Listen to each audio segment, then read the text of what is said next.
इबादिहिल्लज़ीना इस्तफ़ा अम्मा बाद फ़अऊज़ु बिल्लाहि मिनश्शैतानिर्रजीम बिस्मिल्लाहिर्रहमानिर्रहीम। हज़रत मोहतरम आप हज़रात दर्स से हदीस समाअत कर रहे हैं।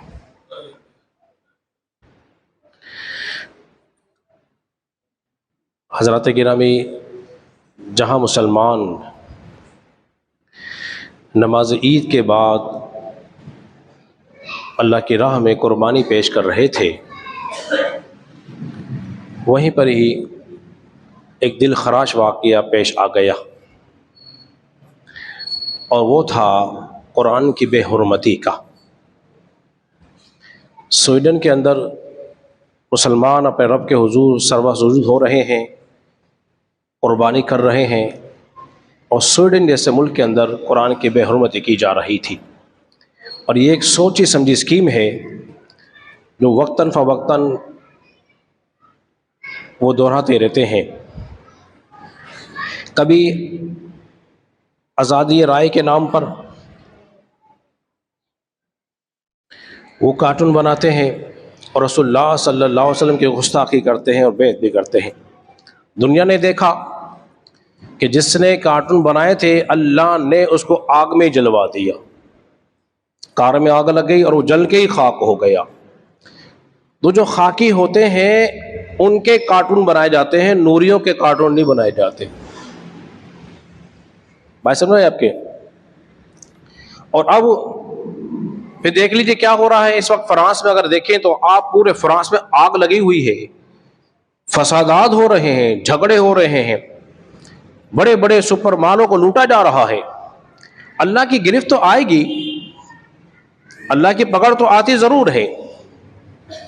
अब जो कुरान की बेहुरमती की गई, उसको शहीद किया गया, असल में कमजोर हैं, बुज़दिल हैं, वो इस कुरान का कुछ बिगाड़ नहीं सकते। अल्लाह ने तो 1400 साल पहले ऐलान कर दिया था इसके कोई मुकाबले की किताब है तो काफिरों ले आओ, लेकिन बेचारे इस मुकाबले की किताब तो ना ला सके, इसका मुकाबला तो नहीं कर सकते सिवाय बेहुरमती करने के। और हमारे कुरान जो है वो ख्वाब गफलत की नींद सो रहे हैं, सिवाय एक एहतजाज रिकॉर्ड करने के कुछ करते बोलिए नहीं है। अब होना यह चाहिए कि वो बेहुरमती करे और यहां कुरान की तिलावत ज्यादा होनी चाहिए, कुरान की तिलावत ज्यादा होनी चाहिए।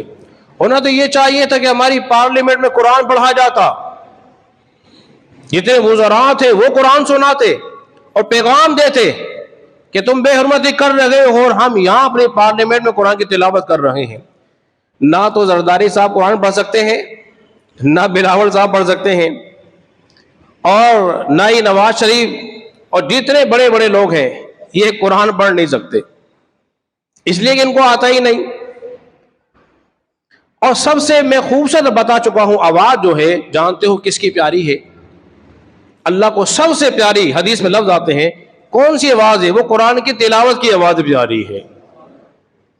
और ये कुरान जो है अपने पढ़ने वालों के काम आएगा।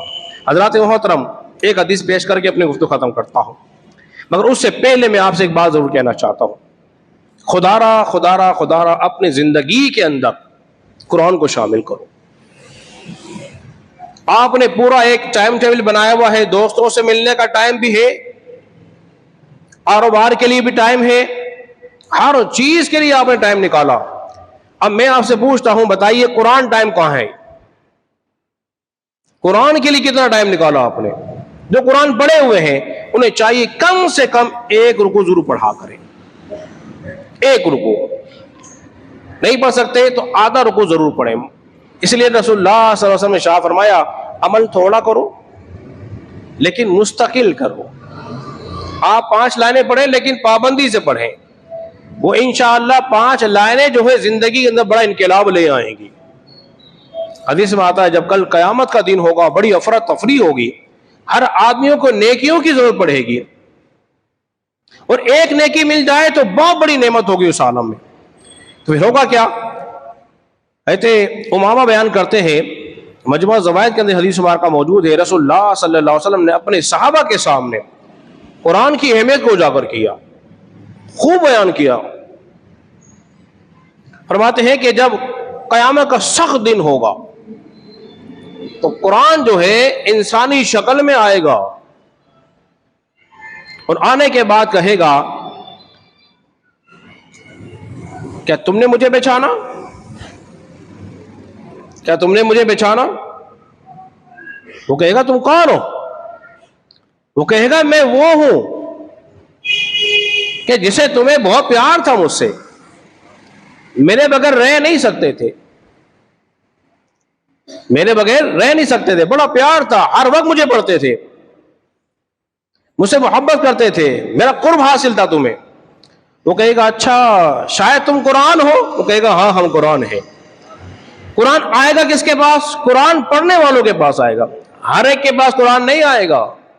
तो क्या ख्याल है, कौन नहीं चाहता कि कुरान कल क़यामत के दिन मेरी मुश्किल में काम आ जाए?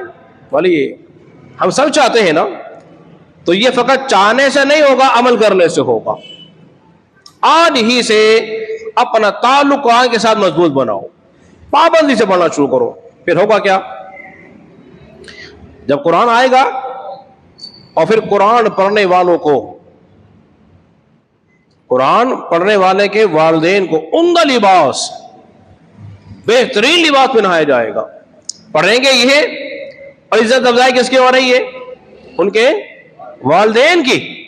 वो कहेंगे ये इतना उम्दा कीमती लिबास, जन्नती लिबास हमें क्यों पहनाया जा रहा है? हालांकि हमारे ऐसे अमाल तो ना थे कि हमें ऐसी इज्जत दी जाती, ऐसी तकरीम मिलती। तो क्या वजह है? वो जवाब देगा ये तुम्हारी इज्जतें जो तुम्हें मिल रही ना आज, ये तुम्हारी औलाद के कुरान पढ़ने की वजह से है। अरे जोर से बोल दीजिए ना।